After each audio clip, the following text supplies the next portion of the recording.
kami ya Allah memahami ilmu dan mengamalkannya. Ya Allah, tolong ya Allah, berkahi majelis ini, berkahi rumah kami ya Rabb.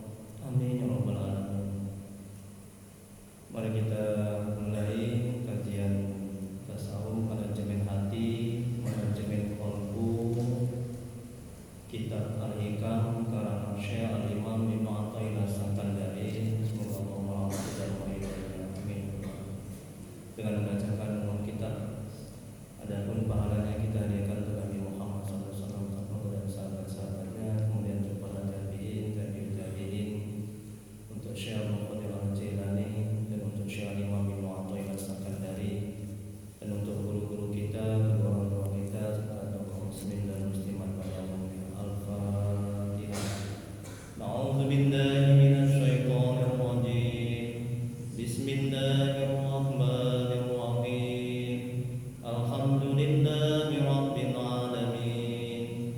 Ar-Rahmanir Rahim. Maliki yaumiddin. Iyyaka na'budu wa iyyaka nasta'in.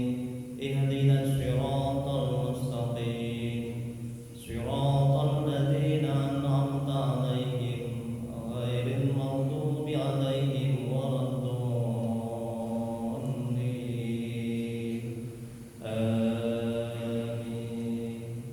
Ilahi anta maksudi wa ridhaka matlubi. Ya Allah, Engkau yang kami tuju, ridhoanmu yang kami cari. Amin ya rabbal alamin. Bapak, Ibu, jemaah pengajian yang dirahmati oleh Allah Subhanahu wa taala. Amin ya rabbal alamin. Baik, kita masuki kajian Al-Hikam, manajemen hati, manajemen qalbu, hikmah yang ke-16. Benar, Bu? Nah, ya. Alhamdulillah. Kasih ya Pak Haji ya, semoga Allah membalas kebaikan Pak Haji. Amin ya rabbal alamin.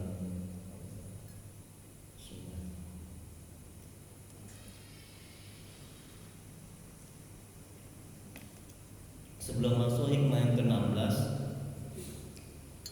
kita ulang sedikit hikmah yang ke-15. Syekh Al-Imam Ibnu Athaillah As-Sakandari, semoga Allah merahmati dan meridhoinya.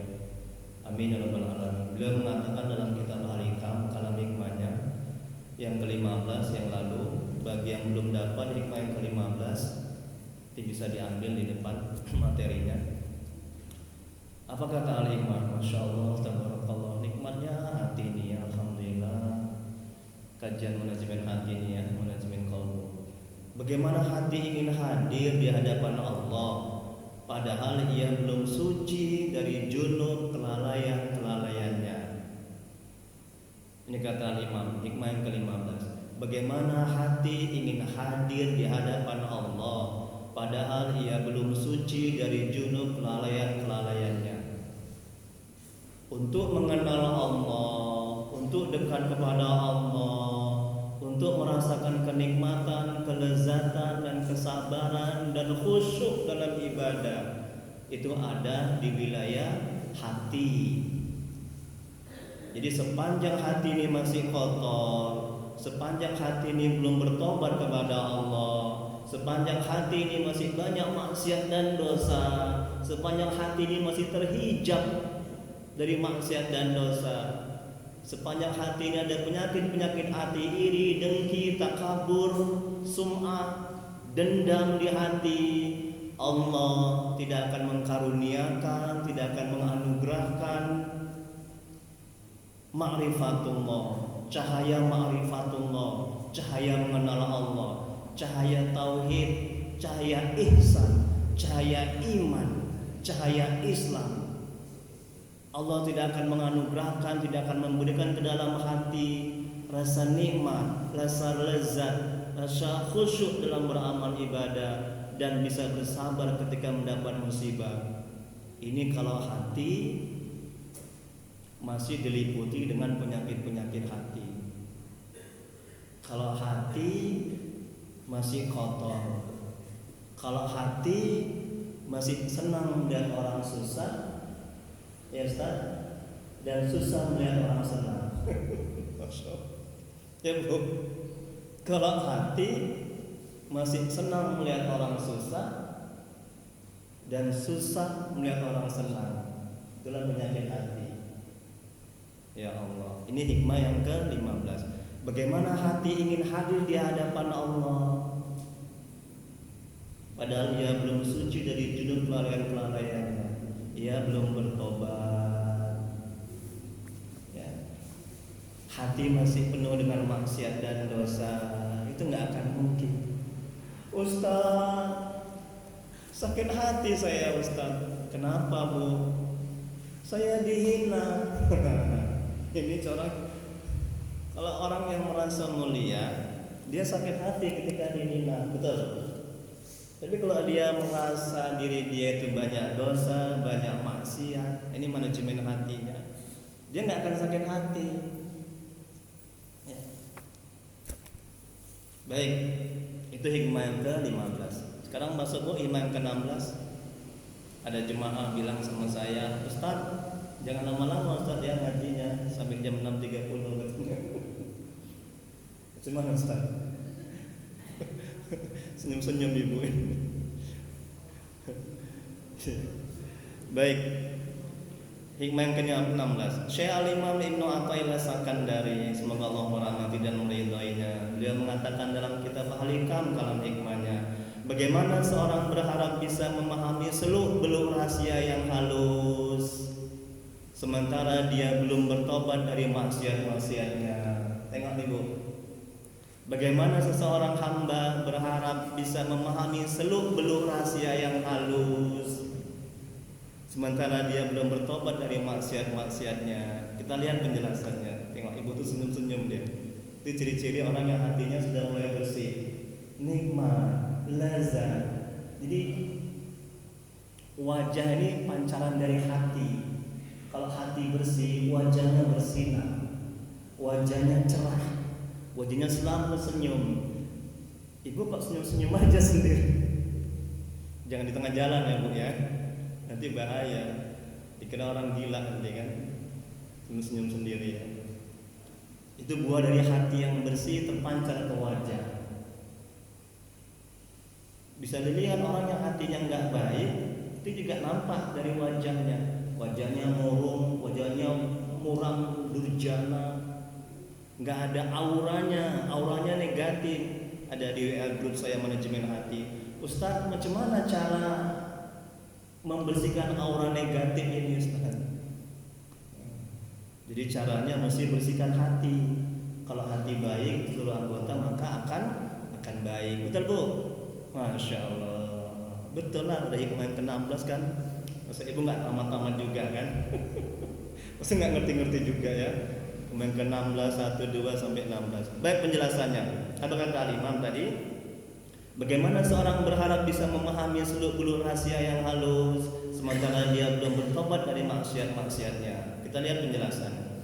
Maksud berharap adalah mengharapkan satu hal disertai mengusahakan sebab-sebabnya. Jika tidak, maka ia disebut angan-angan. Kalau kita berharap ingin masuk surga, kita ibadah. Kalau kita berharap ingin dekat kepada Allah, kita bersihkan hati. Kalau kita berharap ingin khusyuk dalam ibadah, perbaiki hati. Itu namanya harap. Betul Pak Haji? Betul Pak Haji? Kalau tidak namanya angan-angan. Kita lanjuti. Maksud seluk-beluk, nah ini Bu, perhatikan Bu, seluk-beluk. Ustaz, apa itu seluk-beluk? Ini dia, makanya enak. Ustaz ini kalau ada materinya, nanti di rumah tinggal dibaca lagi kan, diulang lagi. Nanti lupa dibaca lagi. Nah kalau nggak ada materinya macam mana coba? Lupa. Nah, alhamdulillah. Maksud seluk-beluk rahasia adalah tauhid yang tersembunyi. Tauhid yang tersembunyi. Apa itu tauhid yang tersembunyi? Kata Al-Imam, yaitu mengetahui bagaimana mengesahkan Allah. Hati ini menyadari, mengetahui dan memahami bagaimana mengesahkan Allah. Itu yang dimaksud dengan seluk-beluk. Kemudian bagaimana mengenal dan dekat kepada Allah.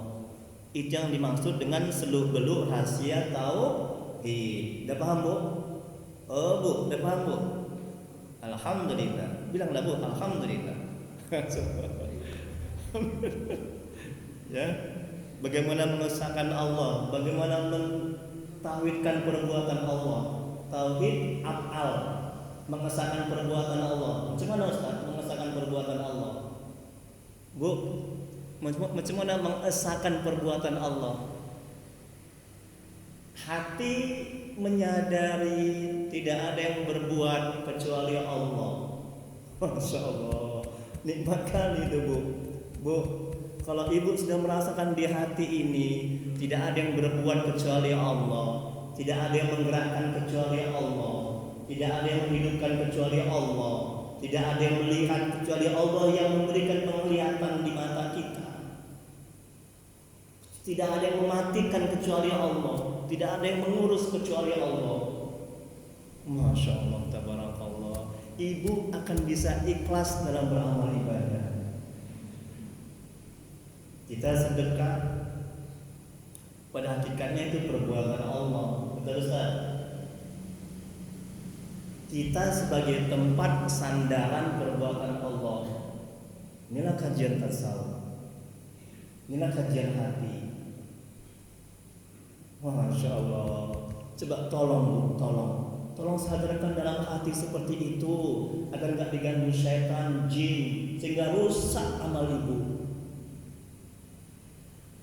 Ibu sebagai perantara sampainya nikmat oleh orang lain. Betul? Uang milik Allah, bukan milik kita. Betul? Betul nggak bu? Allahu Akbar. Enak kan bu? Ketika ada yang memuji kita nggak jumawa, besar kepala, ya, oh kaulan hebat, banyak sedekah. Ketika ada yang mencaci, menghina, kita nggak sakit hati, karena pada hakikatnya semuanya itu adalah perbuatan Allah. Ya Allah bu, itu yang maksud dengan seluk beluk rahasia tauhid yang tersembunyi. Jadi kata al-Imam, bagaimana seorang berharap bisa memahami seluk beluk rahasia yang halus, ya Allah, sementara dia belum bertobat dari maksiat-maksiatnya. Hati, diri, kalau belum bertobat kepada Allah, ya, hati masih berpenyakit, ya. Hati masih terhijab, terdinding oleh maksiat dan dosa, maka Allah tidak akan memberikan rahasia-rahasia halus ke dalam hati kita. Allah tidak akan memberikan tauhid af'al, yaitu mengesahkan perbuatan Allah. Hati kita nggak akan bisa merasakan apa yang kita miliki itu adalah semuanya milik Allah. Dan ibadah kita pada hakikatnya perbuatan Allah, kehendak Allah, atas izin Allah. Ya Allah, kita bisa beribadah, Allah yang menggerakkan hati kita, itu semuanya ciptaan Allah. Allah, nikmat nggak bu? Enak ibadah tuh. Bismillahirrahmanirrahim. Senyum aja tuh, khusyuk hati itu. Kalau hati itu baik, kalau hati kita sudah merasakan semuanya perbuatan Allah, itu proses ya bu ya, gak bisa simsalabim langsung jadi. Mesti riyadhah, latihan, mesti mujahadah, sungguh-sungguh, banyak puasa. Masya Allah. Pak Haji Parlin, terima kasih Pak Haji Parlin datang ya kemarin di Masjid Istiqomah.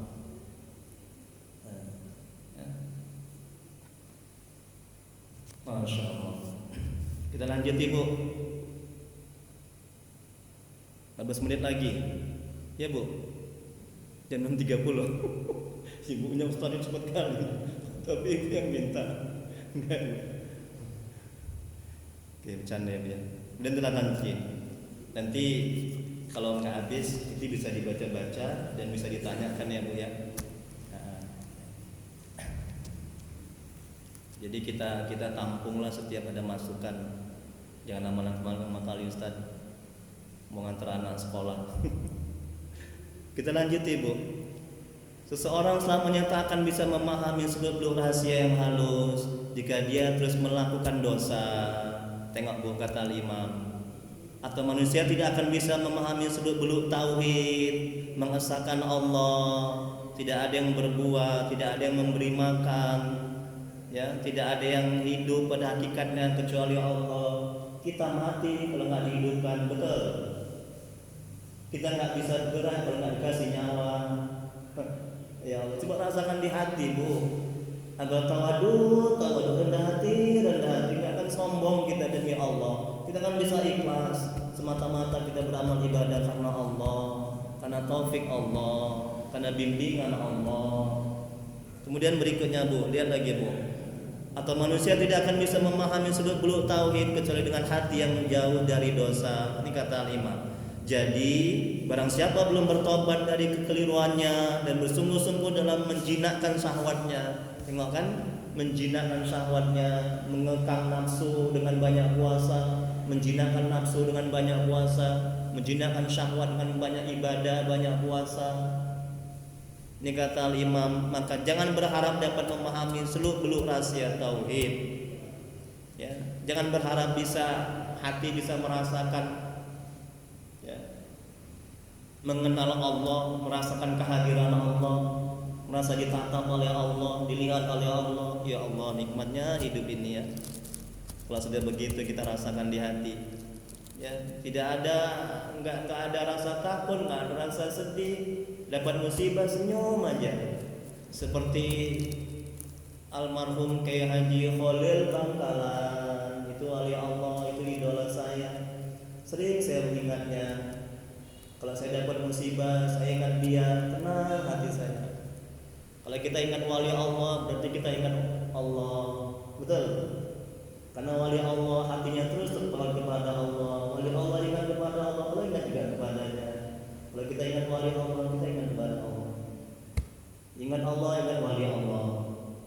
Almarhum Kiai Haji Khalil Bangkalan di Madura, ya, dapat musibah senyum. Masya Allah, hatinya itu semangat kuat. Nah itu amalkan Bu. Ibu siapa Bu idola ibu? Wali-wali Allah. Itu kata Allah dalam Al-Quran, wali Allah nggak ada rasa takut, nggak ada rasa sedih. Syekh Abdul Qadir Al-Jailani itu wali kutub. Makanya setiap doa saya berwasilah kepadanya, berwasilah kepada Nabi yang berwasilah kepadanya. Ya, kenapa? Kalau kita mengandalkan diri kita yang banyak dosa dan banyak maksiat, ibadah masih berantakan, masih banyak cacatnya, nol, sedikit kan. Makanya Allah menyuruh kita, Nabi menyuruh kita supaya berwasilah kepada Nabi, kepada wali Allah. Kalau sudah kepada Nabi, wali Allah, nggak mungkin nggak terkabul, betul? Kalau kita hanya mengandalkan kita, ya Allah, ampuni dosaku, murahkan rezekiku, la ilaha illallah. Kalau saya pribadi saya nggak sanggup. Makanya setiap saya berdoa, ya Allah, dengan keberkahan dan kemuliaan Nabi Muhammad SAW kepada sahabat-sahabatnya, dengan keberkahan dan kemuliaan Syekh Abdul Qadir Al-Jailani, tolong ya Allah, ampuni dosaku, insya Allah ya. Makanya ketika doa kalau ada sholawat, doa kita tidak naik, betul Ustaz? Mesti sholawat. Syarat dari diterimanya doa harus sholawat, mendoakan orang tua. Kalau kita nggak ada sholawat ketika doa, kita nggak mendoakan orang tua, kaum muslimin dan muslimat, doa kita nggak naik ke atas. Paham ya Bu ya? Tolong amalkan. Apa aja Bu syarat doa Bu supaya diterima? Yang pertama, sholawat. Tapi jangan lupa, itu tadi Bu, berwasilah dulu kepada Nabi, kepada wali Allah. Kemudian sholawat. Nah, kemudian doakan orang tua. Nah, kalau saya berdoa istighfar dulu 3 kali, sholawat 3 kali saya berdoa, insyaallah makbul. Kemudian berikutnya Bu, 10 menit lagi. Putih ketawa. Yang mana sekarang Bu? Saya mau ngetes Ibu nih. Ibu memperhatikan nggak? Ayo, yang mana? Alhamdulillah, ibu memperhatikannya. Kalau enggak lulus lah ibu. Tobat berarti meninggalkan semua sifat yang tercela dan hijrah menuju sifat yang terpuji. Itulah tobat orang-orang khusus. Jadi yang dulu banyak maksiat dan dosa, ya, itu ditinggalkan. Nah, kemudian diikuti diiringi dengan melakukan ketaatan kepada Allah. Suatu ketika Syekh Imam Junaid Al-Baghdadi, ya, semoga Allah merahmati dan meridhoinya, dia ditanya, bagaimana cara mencapai hakikat? Beliau menjawab, dengan tobat yang menghentikan langgengnya dosa. Tengok, ingin mencapai hakikat. Apa tuh hakikat? Seluk-beluk rahasia yang halus. Itu hakikat. Ya, bisa mengenal Allah, dekat kepada Allah, hati merasakan semua adalah perbuatan Allah, hati bisa bersabar. Ya, nikmat kali hati ini. Udah? Ini kata imam. Dengan tobat yang menghentikan langgengnya dosa, dengan takut, ya takut ditinggal oleh Allah, takut dosa, takut nggak diterima amal ibadah, takut masuk neraka. Coba sadarkan dalam hati seperti itu, Bu. Takut. Ustaz, ada ibu-ibu yang curhat. Saya takut kali Ustaz, sampai nangis-nangis dia sering. Takut kali anak saya baru meninggal, takut kali anak saya masuk neraka. Apa saya jawab? Bu, takut masuk neraka itu sangat baik. Kerjaan hati, rasa takut itu baik, tapi takut yang berlebihan, ya, sampai enggak semangat beribadah itu enggak baik. Ya Bu ya. Nah, ini takut kata Al-Imam Ibnu Athaillah, kata Al-Imam Junaid Al-Baghdadi. Semoga Allah merahmati dan meridhoinya. Kemudian yang menghentikan penundaan amal serta menghinakan nafsu. Bu, kalau ibu merasakan nafsu itu baik, merasakan nafsu itu merasakan nafsu itu dalam hati, merasakan nafsu itu ada manfaatnya, merasakan nafsu itu mulia, merasakan nafsu itu apalagi teman yang baik, ya. Ini kata Imam, ibu tidak akan bisa mencapai hakikat, ibu tidak akan bisa mengenal Allah dan dekat kepada Allah. Ulama mengatakan kita harus buruk sangka kepada nafsu kita. Kalau ibu mau selamat, musuh kita dua loh, setan dan nafsu. Betul. Kalau ibu menganggap baik dan baik sangka kepada nafsu ibu tidak akan selamat dunia akhirat. Ibu tidak akan bisa dekat kepada Allah. Ibu akan susah untuk taat kepada Allah. Tapi kalau ibu buruk sangka kepada nafsu ibu, nafsu itu jahat. Nafsu itu mengajak kita kepada kemaksiatan. Ya. Nafsu itu membuat kita enggak tenang. Buruk sangka ibu. Setiap ajakannya, mata hati ibu mesti diukur, mesti dilihat. Ajakan nafsu ini baik atau tidak. Kalau baik ikuti, kalau enggak tinggalkan. Setelah baik diikuti, lihat juga ada enggak unsur-unsur riyahnya dalam menjalankan ketaatan itu. Karena ketika kita melakukan ketaatan itu bisa disusupi oleh nafsu, betul, oleh syahwat, menganggap kita lah yang bagus ibadahnya, kita lah yang hebat, dihembuskan ke dalam hati kita. Nafsu dan setan. Oh, ada duanya kamu di masjid ini. Kamu lah yang bagus sholatnya. Akhirnya sholatnya cepat-cepat. Jahat nafsu. Kecuali nafsu yang diridhoi oleh Allah. Itu kata Allah dalam Al-Quran. Kemudian berikutnya, dengan mendekatkan kepada ajal dan menjauhkannya dari panjang angan-angan. Bu, Bapak yang dirahmati oleh Allah Subhanahu wa taala. Sekarang sudah jam 6:30. Macam mana?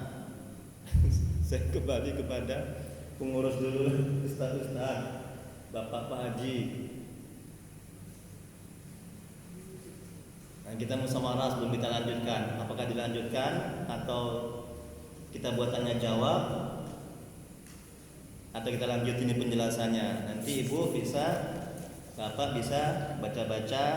Ada yang nggak tanya, ada yang nggak paham, tanya di WA grup manajemen hati atau yang akan datang ditanya lagi. Gimana Ustaz? Nah, itu biasa sampai jam 7 besok. Bisa duluan. Oh gitu ya, alhamdulillah. Alhamdulillah. Coba tengok Bu, itu anaknya kalau punya pengurus yang bijak. Alhamdulillah. Semoga Allah membalas ya kebaikan pengurus ini ya, amin. Dan ibu-ibu sekalian. Nah, jadi kalau bapak ibu ada keperluan ya mengantar anak sekolah. Nah, karena saya perhatikan pun lebih banyak yang keperluan tuh sedikit orangnya, paling 1-2. Kalau ada keperluan ya silakan. Nah, tapi kalau misalnya nggak ada keperluan, nah kan Pak Haji ada keperluan mengantar anak sekolah. Kalau yang ada keperluan ya di sini aja lah, ya kan? Nggak lama kok, sebentar aja. Nah, ini kan kita ngajinya nggak tiap hari ngajinya, kecuali ngajinya tiap hari ya. Baik ya Bu ya, begitu ya Bu ya, sabar ya Bu ya.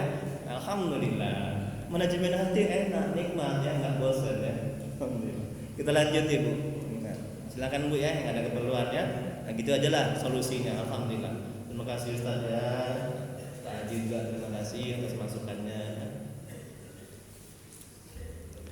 Kemudian berikutnya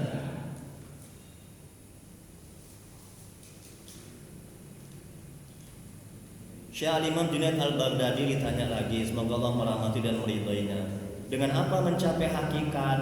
Nah, ditanya lagi dia. Beliau menjawab, dengan hati yang hanya memuat tauhid tanpa embel-embel lain. Jika hati hanya terisi Allah dan bebas dari selain Allah, maka ia pasti akan memahami seluk-beluk tauhid. Masya Allah. Tengok nih Bu, kalau hati hanya diisi Allah, hanya ingat kepada Allah, dia akan bisa ya memahami rahasia tauhid. Hatinya bisa mengesahkan Allah, hatinya merasakan tidak ada yang berbuat, tidak ada yang melihat, tidak ada yang memberi makan, tidak ada yang memberikan manfaat, tidak ada yang memudaratkan, kecuali hanya Allah semata.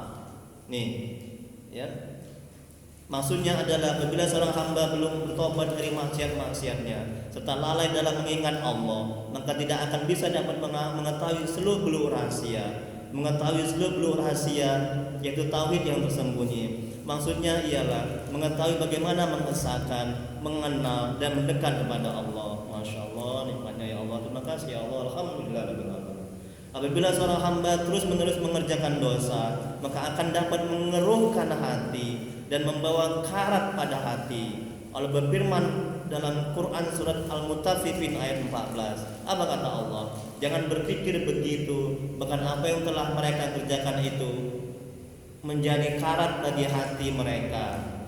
Ini kalau orang banyak melakukan dosa, maka hatinya berkarat, hatinya kotor. Kemudian berikutnya, karena itu jika hamba Allah ingin agar Allah memberikan kepadanya ilmu-ilmu yang halus dalam keagamaan dan ketuhanan, di samping ikhtiar pada menuntutnya, juga wajib takwa kepada Allah sehingga sampai tidak mengerjakan dosa tanpa disengaja. Masya Allah.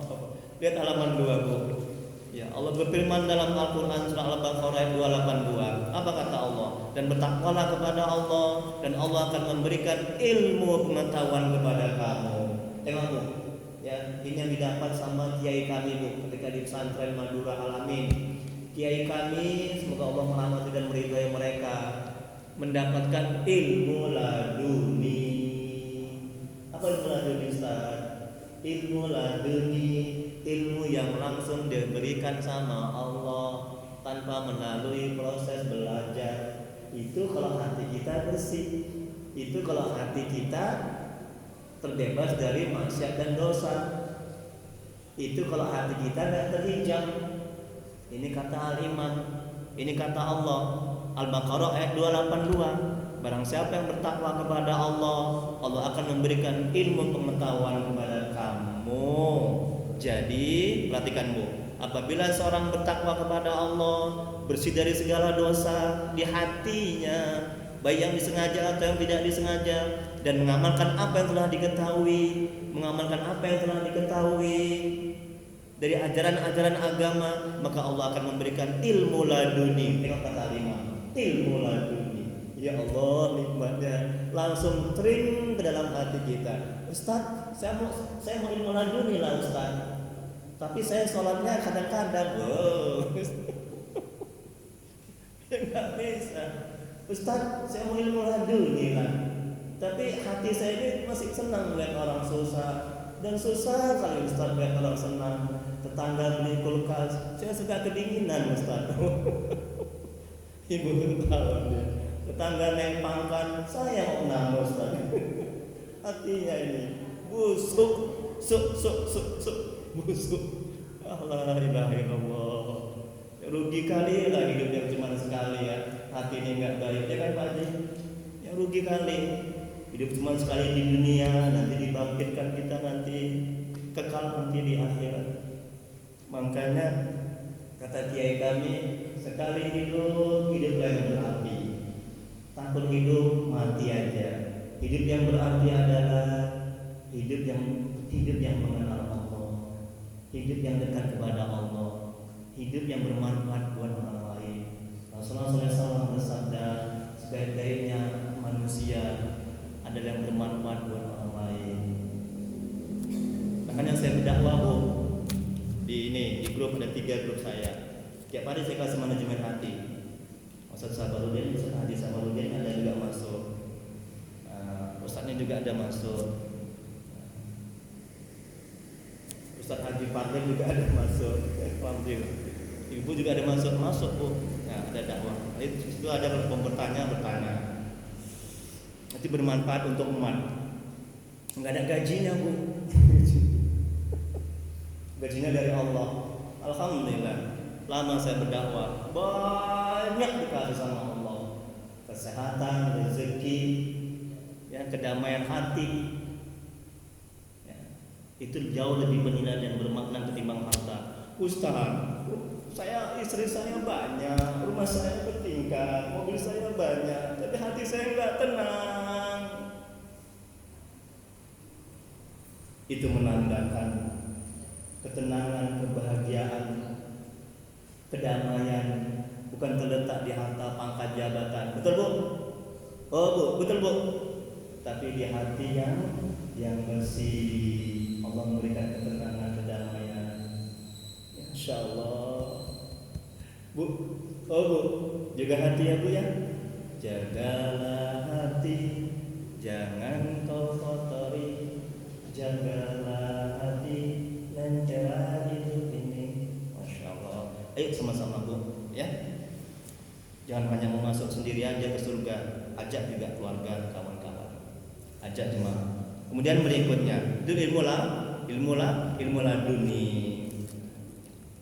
Berkata Imam Ahmad bin Hanbal, semoga Allah merahmati dan meridhoinya, Rasulullah SAW bersabda, barang siapa beramal dengan ilmunya, maka Allah akan memberikan kepadanya ilmu yang belum diketahuinya. Tengok, tahu satu ayat, amalkan. Tahu satu dari ustaz, ilmu, amalkan. Nanti Allah akan memberikan ilmu yang belum kita ketahui. Itulah laduni. Hadis riwayat Ibnu Nuaim dari Anas, semoga Allah merahmati dan meridhai mereka. Jangan lupa Bu, doakan Bu, imam-imam itu, ulama-ulama, ya, kurang beradab kita kalau menyebutkan nama mereka, kita nggak mendoakan mereka. Hadis riwayat Muslim, semoga Allah merahmati dan meridhoinya. Kalau kita mendoakan orang, mereka juga mendoakan kita. Betul Ustaz? Bu, kalau kita mendoakan orang, malaikat mendoakan kita. Bu, kalau malaikat mendoakan kita kebaikan, ampunan dosa, kira-kira ditolak nggak Bu? Oh Bu, ditolak nggak? Ditolak?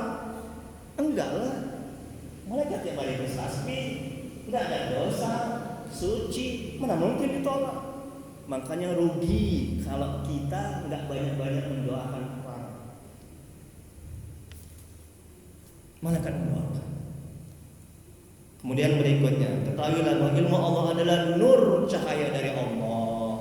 Karena itu seorang wajib memelihara nur itu, cahaya itu. Imam Malik, semoga Allah merahmati dan meridhoinya, apa katanya?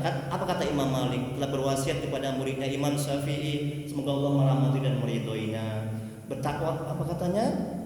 Bertakwalah kepada Allah dan janganlah engkau padamkan cahaya yang telah dikaruniai Allah kepadamu dengan mengerjakan dosa-dosa.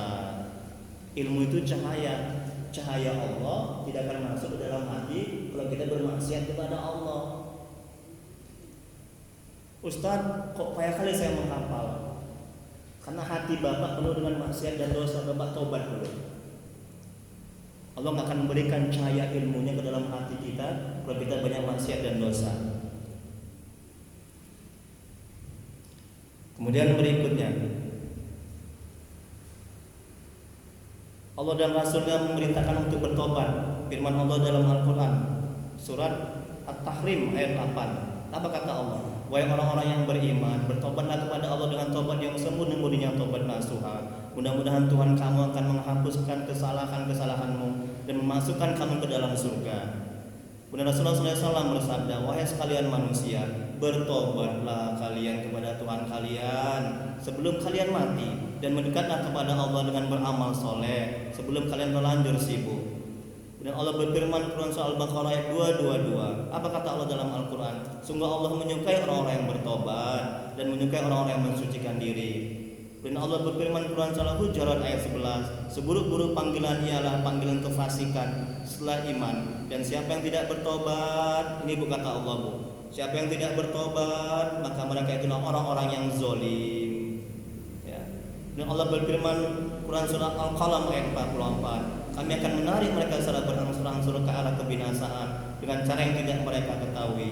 Penjelasannya, Allah akan menindak mereka melalui berbagai nikmat dan menarik mereka menuju siksaan, sedangkan mereka tidak mengetahuinya. Maka takutlah pada melimpahnya kebaikan Allah berupa kesehatan, ketenangan, kelapangan rezeki, dan melimpahnya pemberian pertolongan yang nampak atau yang tersembunyi. Dan takutlah jika engkau terus berbuat maksiat kepada Allah dengan kelalaian dan kelengahan serta tidak bersyukur kepada Allah.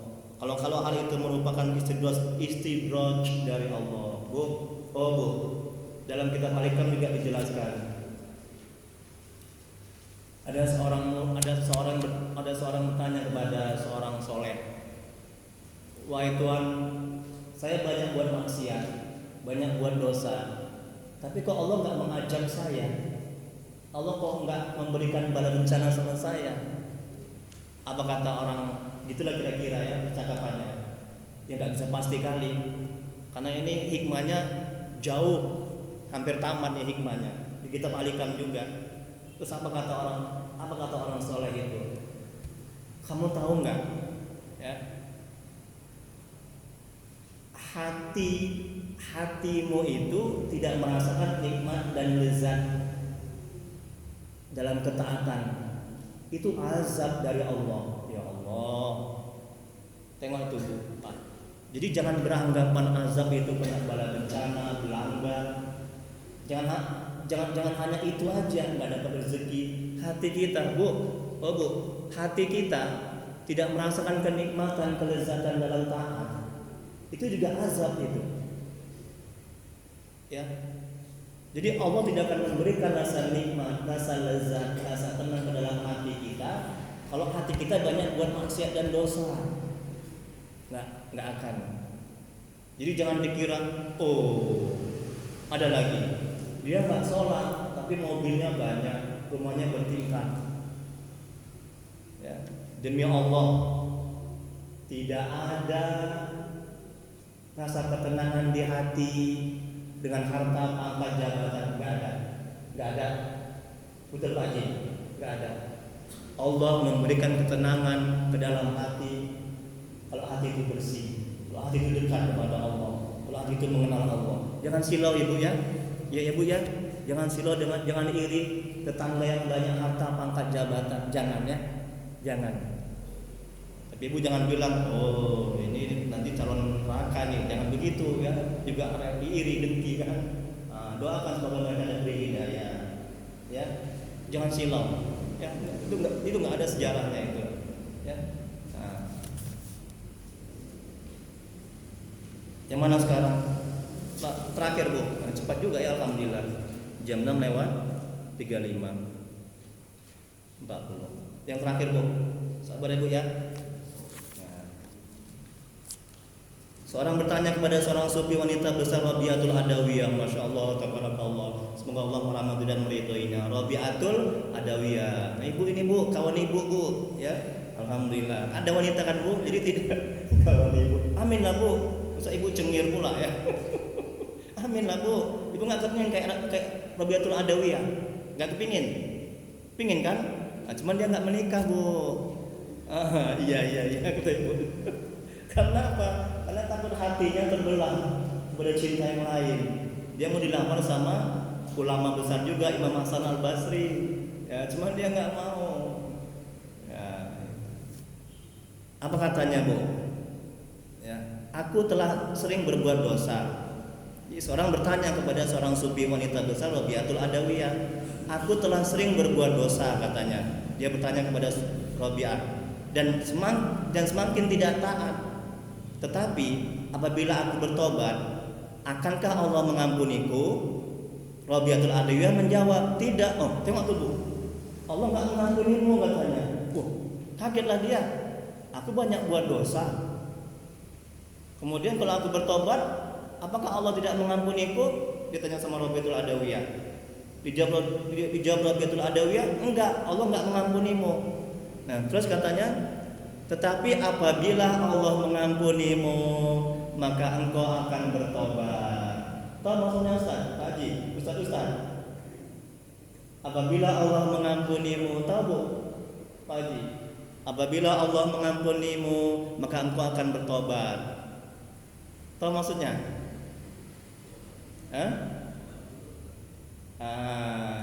Ketika seorang hamba ingin bertobat, pada saat yang sama pintu pengampunan dibukakan oleh Allah. Tengok itu. Ya. Tapi sepanjang seorang hamba tidak bertobat, pintu tobat ditutup oleh Allah. Jadi, apa hikmahnya?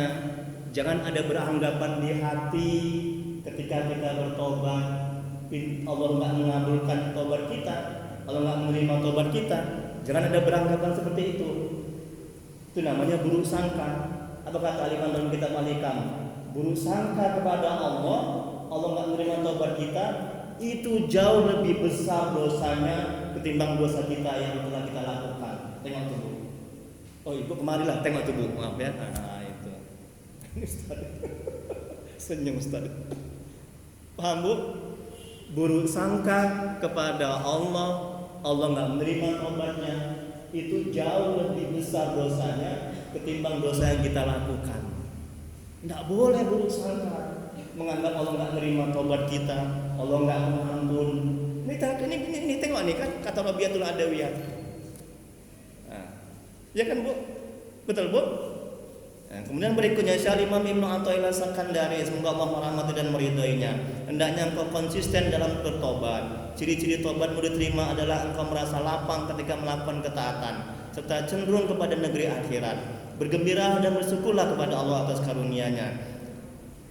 Kemudian Syekh Imam Ibnu Athaillah Sakandari, semoga Allah merahmati dan meridhoinya, berkata, ciri-ciri tobatmu belum diterima adalah tandanya engkau masih menikmati maksiat dan masih merasa senang dengannya. Minta tolonglah kepada Allah dan ucapkanlah firman Allah Quran Surah Al-A'raf ayat 23, wahai Tuhan, kami telah menganiaya diri kami sendiri.